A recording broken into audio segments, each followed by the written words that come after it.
YSR Telangana party అధ్యక్షురాలు YS Sharmila తన సోదరుడు ఏపీ ముఖ్యమంత్రి వైఎస్ జగన్ ని కలవనున్నారు. తన తల్లి విజయమ్మతో కలిసి తాడేపల్లిలోని వైఎస్ జగన్ నివాసానికి షర్మిల రానున్నారని వార్తలు వినిపిస్తున్నాయి. కుటుంబ సభ్యులతో కలిసి ఇడుపులపాయకు వచ్చిన వైఎస్ షర్మిల బుధవారం మధ్యాహ్నం అక్కడి నుంచి బయలుదేరి నేరుగా తాడేపల్లికి రానున్నట్లు తెలుస్తోంది. తెలుగు రాష్ట్రాల్లో ఇప్పుడు అంశం హాట్ టాపిక్ గా మారింది. వైఎస్ షర్మిల జగన్ల మధ్య దూరం పెరిగినట్లు సుదీర్ఘ కాలంగా వార్తలు వస్తున్న వేళ ఈ భేటీ ప్రాధాన్యత సంతరించుకుంది. అంతేకాదు వైఎస్ షర్మిల తన పార్టీని కాంగ్రెస్ లో విలీనం చేసేందుకు ముహూర్తం ఖరారు చేసుకోవడం, ఢిల్లీ బయలుదేరి వెళ్లనున్న నేపథ్యంలో రాజకీయ వర్గాల్లో ఇది చర్చనీయాంశంగా మారింది. అయితే వైఎస్ షర్మిల సీఎం జగన్ భేటీకి రాజకీయాలతో సంబంధం లేదని తెలుస్తోంది. షర్మిల కుమారుడు వైఎస్ రాజారెడ్డి వివాహానికి ముహూర్తం ఫిక్స్ అయిన సంగతి తెలిసిందే.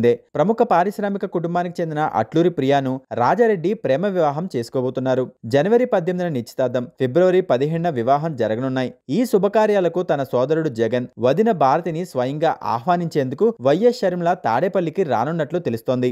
షర్మిల తన కుమారుడు రాజారెడ్డి, కాబోయే కోడలు ప్రియాతో కలిసి మంగళవారం ఇడుపులపైకి వచ్చారు. వైఎస్ఆర్ సమాధి వద్ద మొదటి పత్రికను ఉంచి ప్రార్థనలు చేశారు. తండ్రి ఆశీర్వాదాలు తీసుకున్నట్లు తెలిపారు. రాత్రి అక్కడే బస చేసిన షర్మిల బుధవారం మధ్యాహ్నం ఇడుపులపాయ నుంచి నేరుగా తాడేపల్లికి వస్తున్నారు. షర్మిలతో పాటు కుటుంబ సభ్యులు కూడా వస్తున్నట్లు తెలుస్తోంది. వైఎస్ జగన్ భారతీ దంపతులకు వివాహ పత్రిక అందజేసిన అనంతరం గన్నవరం ఎయిర్పోర్ట్ నుంచి ఢిల్లీ బయలుదేరి వెళ్లనున్నారు.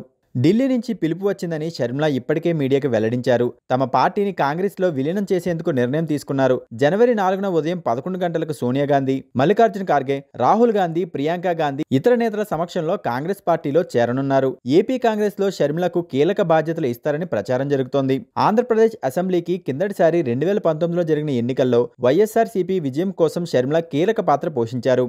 జగనన్న వదిలిన బాణాన్ని అంటూ ప్రచారంలో ఆకట్టుకున్నారు. అయితే ఎన్నికల ఫలితాల తర్వాత తన అన్న జగన్ తో షర్మిలకు గ్యాప్ వచ్చింది. అనంతరం ఆమె తెలంగాణ రాజకీయాల్లోకి ఎంట్రీ ఇచ్చి వైఎస్ఆర్ తెలంగాణ పార్టీ పేరుతో పార్టీని ప్రకటించారు.